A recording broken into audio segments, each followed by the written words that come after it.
Hey guys, in this video I will show you how to purchase Zoho books. Alright, so let's begin with the video.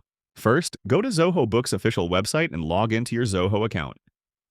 Next, head over to the Settings section, which you'll usually find on the top or side of your Zoho Books dashboard. Inside Settings, look for the Organization tab. Here, click on Manage Subscription, and you'll be able to view the different plans Zoho Books offers. Now, review the available plans and choose one that fits your business needs. Once you've decided, click Upgrade to move forward. Here, you can also customize your plan with any additional features or users. After making your selections, click Continue to move to the next page. Next, you'll be prompted to enter your billing address and payment details.